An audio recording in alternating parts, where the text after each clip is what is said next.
Ashley McGavin was nervous about this summer, and she had good reason to be. Her fifth baby was due at the end of May, so this would not be a typical summer with road trips and long days at the pool. Here's a clip from a conversation we had back in April.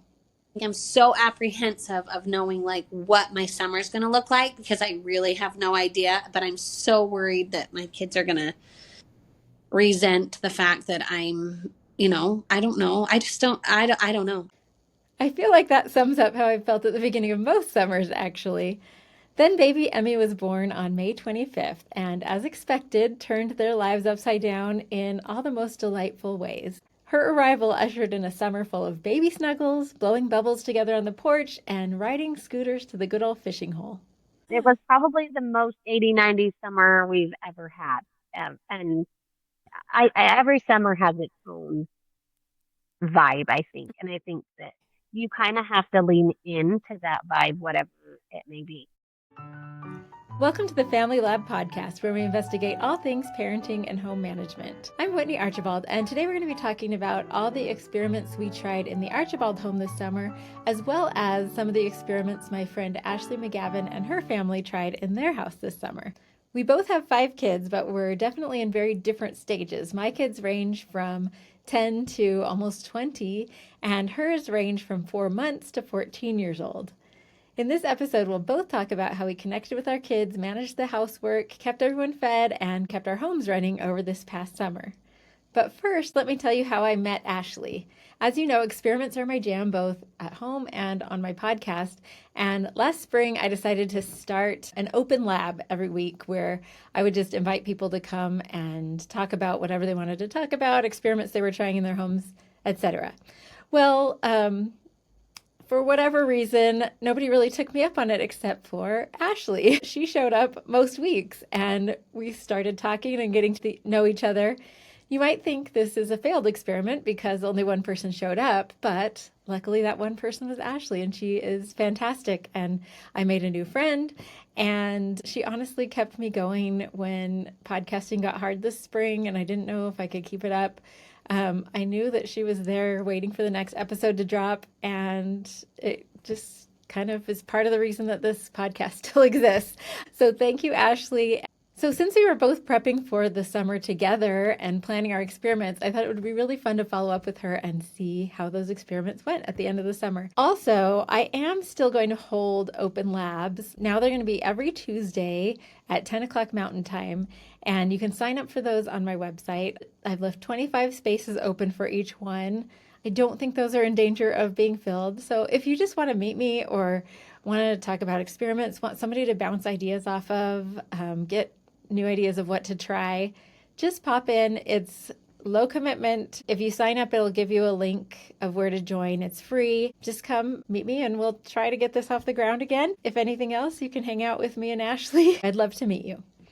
So now let's talk about summer. I know it feels kind of weird to talk about summer when we're in full sweater weather and pumpkin spice land, all those things, but hopefully it will prompt you to think back over your summer and evaluate what worked and what didn't, so you can refer to those notes again next spring when you're freaking out that summer's coming. You can remember some of the things that worked, some of the things that didn't, and you're not starting from scratch. To help you with that, I created some documents based on what I've been using with my family, but maybe just a little prettier. You can get those for free on my site. Click shop, but you don't. It's actually $0, so it'll just give you a place to list experiments that you're trying in each category, and then a more detailed lab report that you can do for some of the family experiments that you're doing. You can, write out your objectives and the procedures, all the things. I don't use that with all my experiments, but I do sometimes use it for like a family-wide experiment, like, hey, let's brainstorm what experiment can we do? Let's write it out. So if you want kind of a more formal process with your family to do some experiments, there's that little lab report sheet too. Anyway, where's the download and see if it's useful to your family. The first category of experiments we're going to talk about today is parenting, what we did with our kids this summer. Then we'll talk about personal development experiments and finally home management experiments. As Ashley said in the intro, she was pretty worried about keeping the kids entertained with a new baby around, especially since they weren't making any vacation plans, and she was also worried that they might be a little resentful. But she needn't have worried. We all have embraced the baby. That's been the other thing, Yeah. Everybody has just loved her, and um, we had to have baby days where I had to give everybody a certain day that was theirs. I couldn't keep track of what days was whose because that was too much for me, but they do a very good job of remembering those things. And so that was the day they could bathe the baby. And sometimes she got two baths in 2 days. And sometimes she got, That's you know, changed her outfit 3 times or whatever. But that was one thing I learned was to let go of a lot of control. that was so genius to just to be like, we're not going to fight about this. We're just going to, this is your day. You can be my right-hand man that day with the baby. That's beautiful. I love it. That was really, it was a success for the most part. We had to Hmm. come up with that because my 9-year-old, who is um, a girl, she took her role as sister very seriously.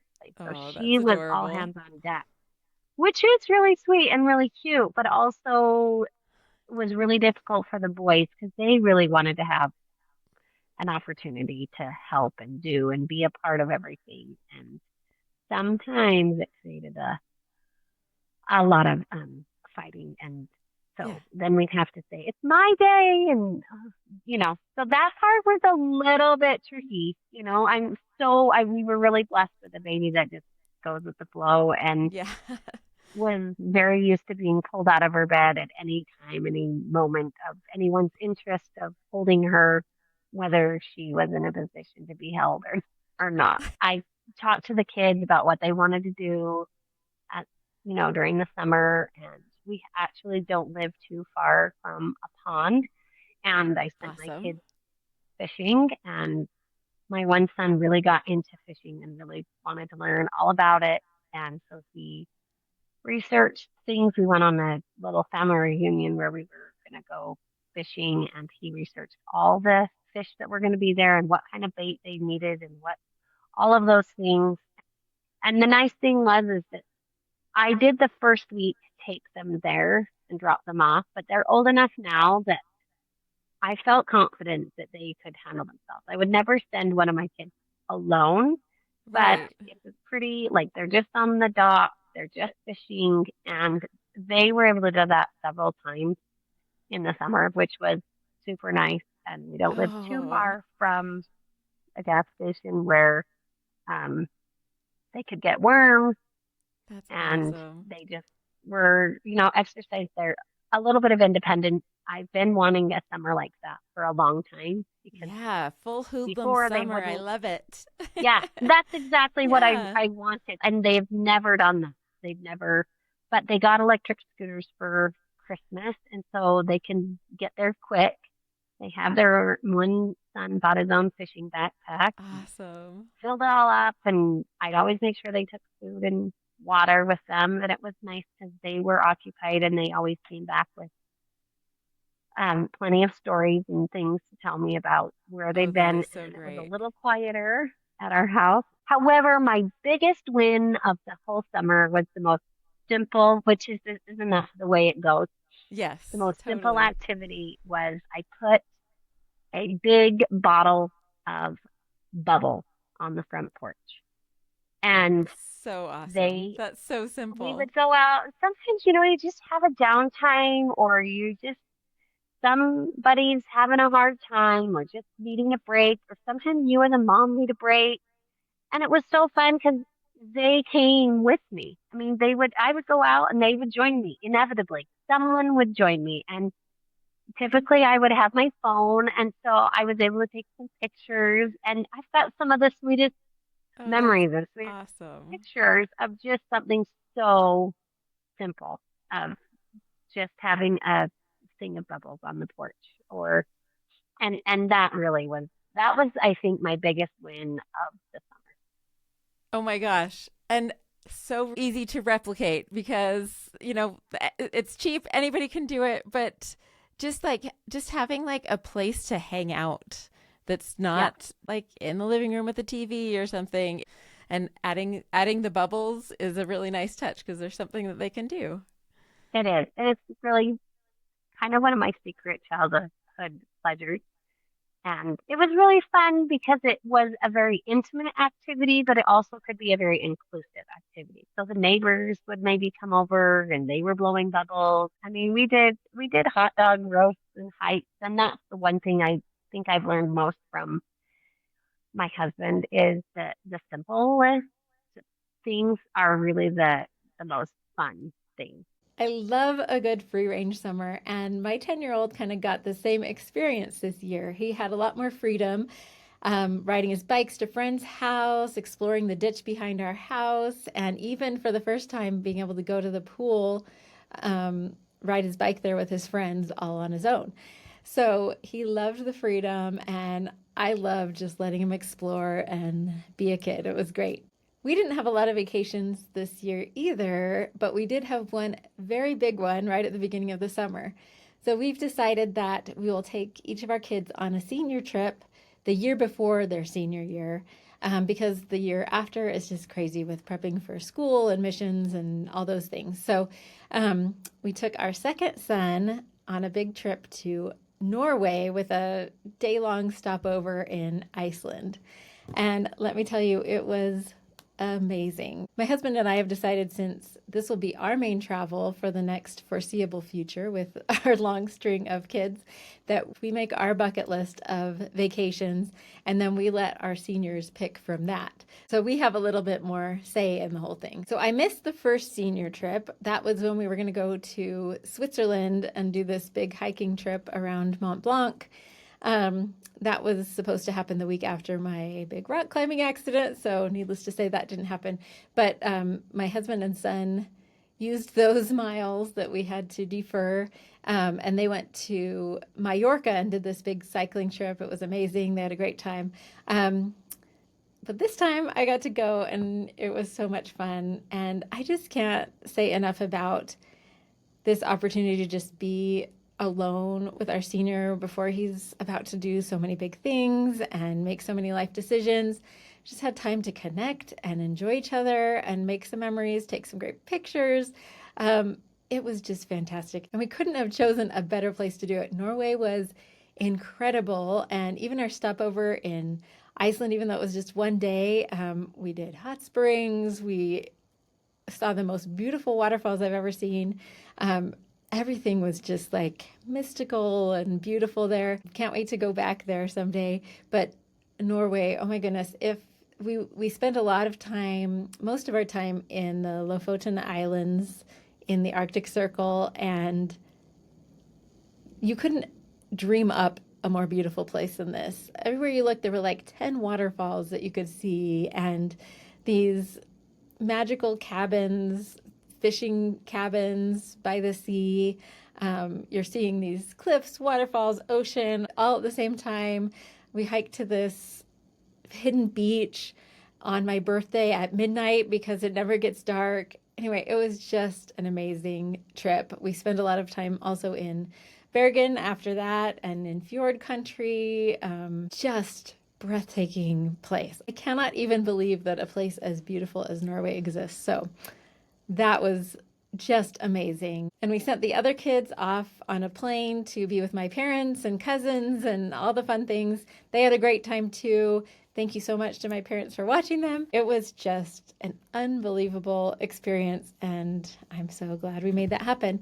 Now, of course, to make this happen, you don't have to go somewhere like Norway. Even if you just went even a weekend somewhere close by that's more accessible, I think it's really worth it to spend that one-on-one time connecting without all the other kids. Just a chance to kind of get to know each other as individual people, adults and near adults, and just relax and take a break from all the nagging and all the responsibilities that you have, especially in that busy senior year. The big experiment for the other kids this summer was a lot of mountain biking. All three of our youngest were on mountain bike teams, and they rode their little hearts out this summer with their team practices and had a great time.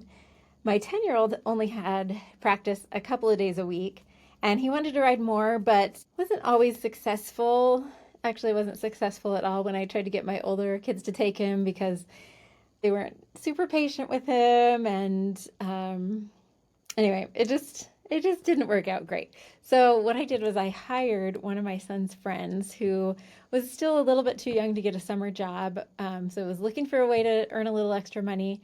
So I just paid him like $15 to $20 per ride to be his private mountain bike coach. He happens to be a fantastic bike rider. And so he taught him a lot of things. They'd go on adventures. I didn't have to worry about his safety being 10 on the mountain bike trails and things like that. It worked out great. And so I, again, highly recommend hiring young teenagers. That was a very successful experiment. Our third son got his first job, and he worked at a posh golf course doing housekeeping. This was also a fantastic experiment. I can't say enough about the first job. It teaches them so much about interacting with adults and responsibility and just figuring out what to do with money, all of those things. So many skills that can't really be taught any other way.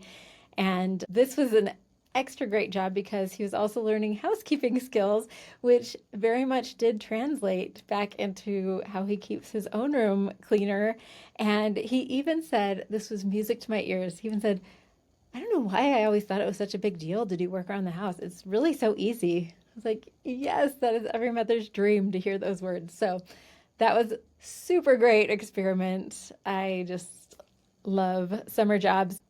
Our second son continued his job as a summer camp counselor through Parks and Rec, and he loves his job as well. So it was just great. It's just so important for them to have something productive to do over the summer when they're teenagers. Just wonderful. The biggest change this summer is how much free time I had. I always wondered if I would ever feel sadness when school was about to start again, because usually I was just exhausted by the time school started and just so ready to send them on their way. Of course you miss a little bit of, the fun, laid back environment, but I was always very ready. And this year, for the first time, I was kind of like, really? It's starting? Like, I could have done more summer. And I think it was because I had more time to breathe. I had some free time. My kids are getting better at entertaining themselves. And I don't say this to brag. I say this to give you hope if you're in the little kid stage and you just don't see this time ever coming. It's amazing when I had just a little bit of free time and wasn't running here and there quite as much. So I actually did some personal development experiments. And so one thing I decided at the beginning of the summer is that I was going to knock some things off of my one of these days list, like all those things that you say, oh, yeah, I'd like to try that someday, or I'll get around to that sometime. And so I decided to do that in 3 different areas: with piano, with reading, and with crocheting. So the piano project I tackled is a song I've been just dabbling in for years. It's my favorite song for the piano, Rhapsody in Blue by Gershwin. And so I'm going to play a little clip of me attempting to master this song. I still have a long ways to go, especially since it's 31 pages, but I'm getting a good start and I'm making a lot of progress, and I know it's going to be a long-term project. So I've just been kind of plugging away at this a little at a time, and once a week I try to play the whole thing through, and also I try to listen to it once all the way through and follow along with the music, which has really been helpful to get it in my brain and internalize the music. So it's been a really fun, although slow, project. The next thing on that one of these days list was a reading project. I thought I would finally tackle War and Peace, because it's like the book everybody jokes about, like if you're reading a classic or tackling some big book project. So I thought, I'll see if it's what it's cracked up to be, if I like it or not. And of all places, I bought it at the airport, which was actually really embarrassing, but I needed a book at the airport and I saw it there. I had been meaning to read it anyway. I'm like, I'm just going to buy this. And yeah, it seemed very pretentious to be walking around the airport with this big old book and it's War and Peace. Anyway, my kids were making fun of me and I was a little embarrassed. But I started it and I just finished it. And actually, I really enjoyed it. There's a lot of hot gossip in there, not like you would expect. A lot of interesting takes on war and the insanity of it all. He had a lot of great insights on religion and peace, and he painted Napoleon as this really ridiculous figure, which was quite entertaining. I can't say that I love the way he portrays women. He's really, really good at getting you into the male characters and showing their development, showing their positive and negative sides, their growth, their quirks. Not so much with women. You can just tell he does not understand them, which, if you know his personal life, seems like he's a pretty big jerk. Yeah, the women were just like, I feel like he almost got there with a couple characters, but they were just kind of silly and shallow, and he just doesn't get women. So I'm starting the TV series, so I'll see if I like that better, if they do better things with the female character development. I don't know. It'll be interesting to see. But regardless, I'm really glad I read it, so now I know what it's all about, and that was a good experiment as well. The other project is I finally decided to crochet something that somebody could wear. So I made a couple of baby dresses and I'm working on a third actually, and it was so fun. They're beautiful. I'll put pictures up if you're watching this online. It was such a satisfying, fun project. So now I have made clothes out of crochet. So anyway, those were my personal development projects, which were really fun, and I could do kind of like with the kids all around, and it was great. If this idea of being able to develop your own hobbies over the summer seems far away, don't worry. You'll get here someday. And in the meantime, you can start making that list, that one of these days list, because one of these days will actually come someday and you'll be able to do it. I think even if you don't have the time to develop hobbies, it's really important to keep your mind going and curious and thinking about what you want to do so that you don't come up short when suddenly the kids need you a little less and you're wondering what the heck to do with yourselves. I have a lot of friends in that position right now, and you kind of have to exercise that muscle of wanting to try new things. So even if you're not fulfilling it, I challenge you to make that list and think about that. Now, Ashley is not in that stage of life and was not knocking things off her someday list, especially with a new baby around. Here's what she had to say when I asked her about what she did to take care of herself this summer. You know, I always had really great ambitions, like, oh, I can get up and go on a walk in the morning. I'll just take her with me. We'll just go for a walk. It won't be a big deal. But I didn't really anticipate the fact that I wasn't going to be able to wake up as early as I had been and before the kids. Yeah, so with my good reason. son would come down, sit in the chair, and I was trying to peel my eyes open, and he would just be like sitting there, of course, playing on my phone. So then there was my like downfall again. But we had a lot of really sweet conversations and things like that in the morning. So that was nice. But he is still my kid wants me to be up and ready and says he won't eat breakfast until I'm in there. And anyway, so I think in some ways I found out how codependent my kids are and how we need to increase the independence in our home. So that was kind of eye-opening to me in some ways as well, to just try and keep them going and doing. It is so hard to find time for yourself after having a new baby. So I'm glad she's still trying, but a more successful experiment for personal development over the summer for Ashley was just being able to accept help from other people. My mom and dad are a great team, and they went through all the kids' bedrooms. They cleaned all the walls. They washed all the baseboards. They set up beds. We went shopping and got new sheets for the new beds and all of those things. And this was just in the 2 months before she was born. So it was hard to accept that help, I was so grateful for it. And at the same time, also so resistant that my mom kind of had to come to the point where she was like, I just have to come when I can come. So here I am. And then, but as hard as that was sometimes to be like, I had this different thing planned that day, I was always so grateful because whatever we accomplished that day was far more impactful than what I had intended for my own day.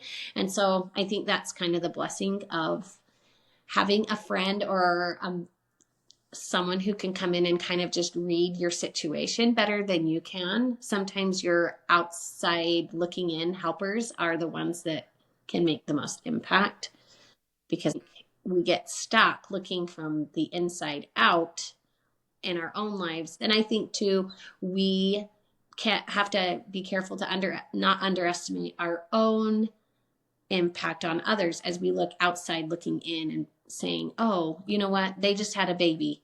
I'm just going to go drop off a stack of paper plates because that is something that helped me. Those little small things of not having to worry about dishes or whatnot. But And my bringing mom and it in dad, disposable containers so that the family that has just had yeah, a new baby doesn't have to figure out who to return what to and run all those errands.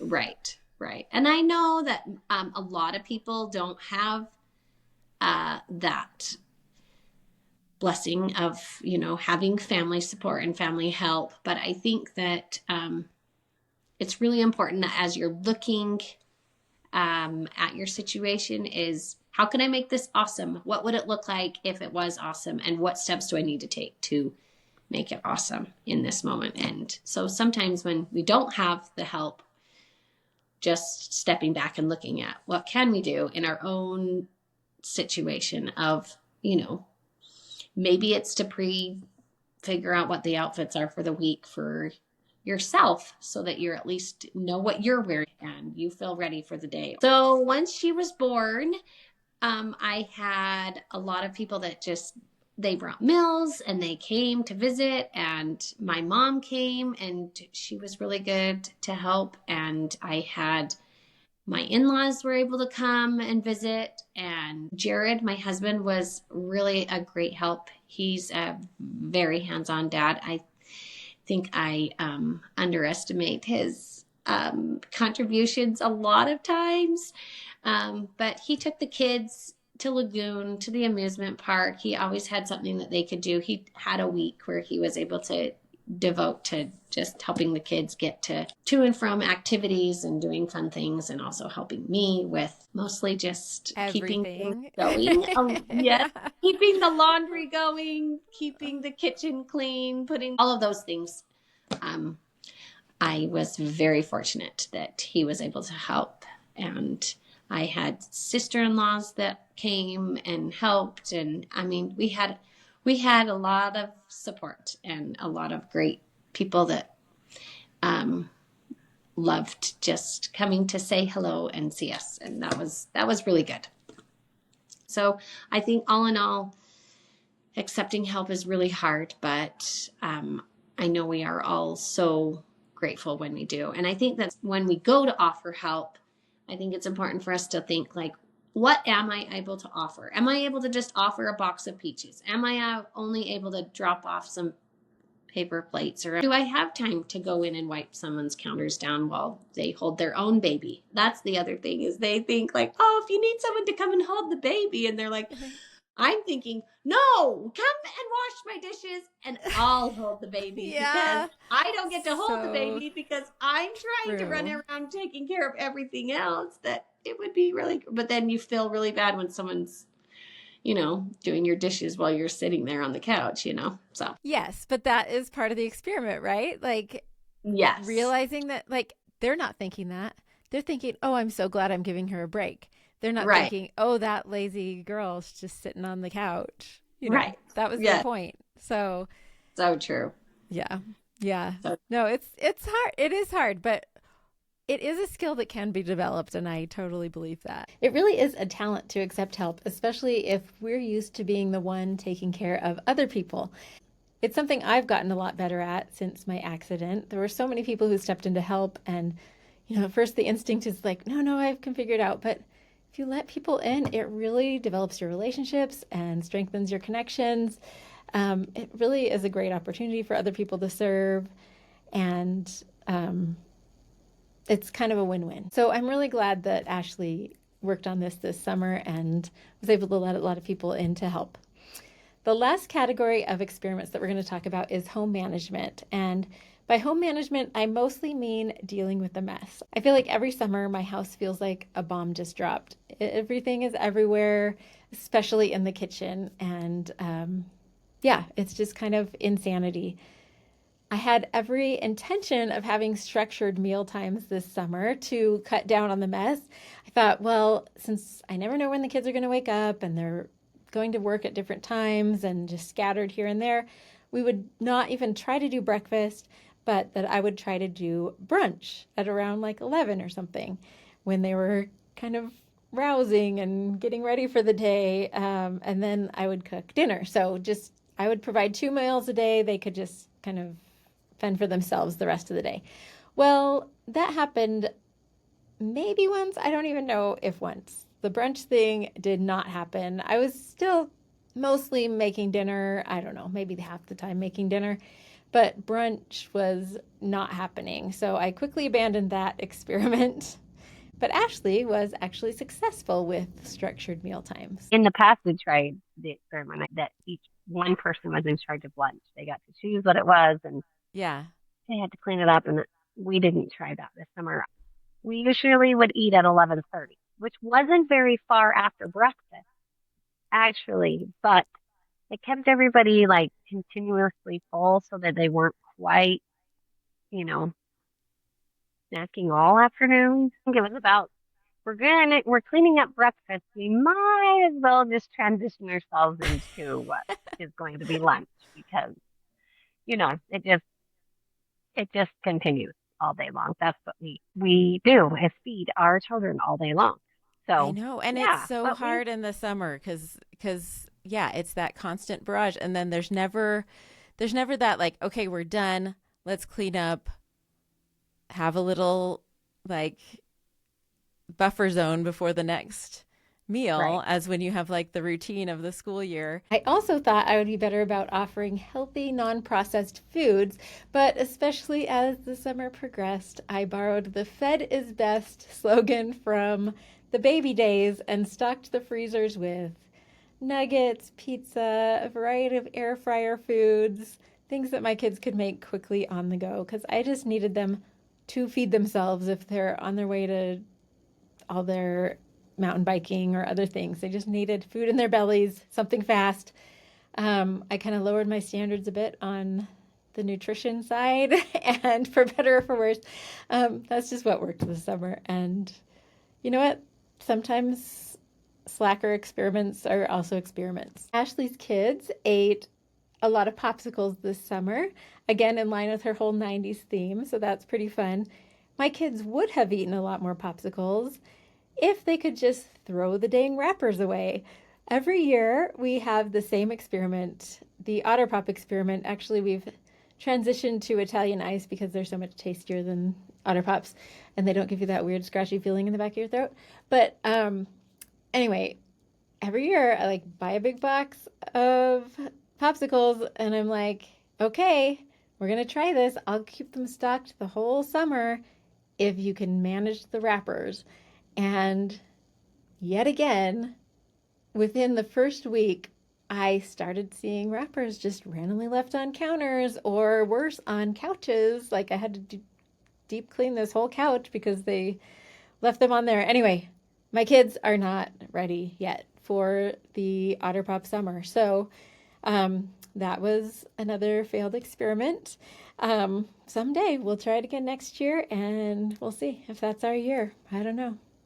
Another thing that was pretty loosey-goosey at my house this summer was chores. Again, they were off in all their different directions.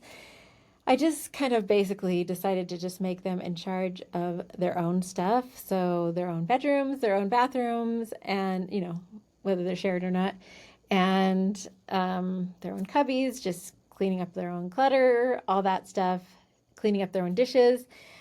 That's where it got the most tricky is the dishes because, if they're all fending for themselves, it just creates chaos. And so I was kind of at my wit's end, and I decided eventually to try this experiment where when it got bad, I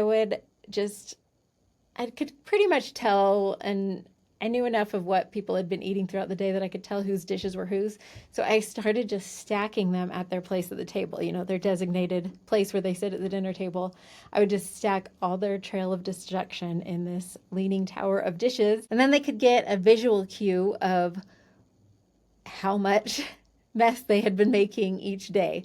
So that worked pretty well. Then they had to do those dishes before they could eat dinner that night and have a place to sit and eat dinner. It wasn't kind of gimmicky, obviously, but it just gave them a visual representation so that they could see how much mess they were creating, hopefully a sense of awareness. Anyway, something that you might try if that becomes a problem for you. Ashley was much more organized with chores this summer with this ingenious chart that she designed. So I made this one that has Velcro on it. Oh, nice. It has 6 different boxes in it, and it is laminated, so I can just use a dry erase marker. And that was one thing because every day does not have the same needs. Right. And so if you cleaned the bathroom yesterday, then they're going to tell you that they cleaned it already, or you need to weed for 15 minutes. So there are some things that, this one says weed the garden for 10 minutes. And then I gave everybody a zone, which I got that idea from Maria Eckersley and all of her fun, cute jobs that everybody has. But we did zones this summer. And so the kids each have their own board, and then I would just fill it out. They each have a clipboard. They each have a clipboard, a mini clipboard. It's small, and this is just about a half-size sheet of paper. And I just did it on Word on the computer, so I'm not really tech savvy at all. But but I really liked being able to move the Velcro to, today you're in charge of the family room. These are the things that you have to do. Oh, that's awesome. They had their own checkoff list. We did a morning high five where they had 5 things they had to do before they did anything else. So that goes on the clipboard too? That goes on the clipboard. So their zone and their morning 5. Okay. Yes. And the idea last year when I did it was we did the bubblegum machine. So the bubblegum machine, I bought the little capsules and I put in little pieces of paper, this different incentives. A Slurpee, a coloring page, just either incentives or activities or extra screen time where you get to pick a movie or whatever. And then when they got this board done, then they got to get a quarter and put it in and I love get that that so incentive. much. Oh, and another one we did works really well with the kids.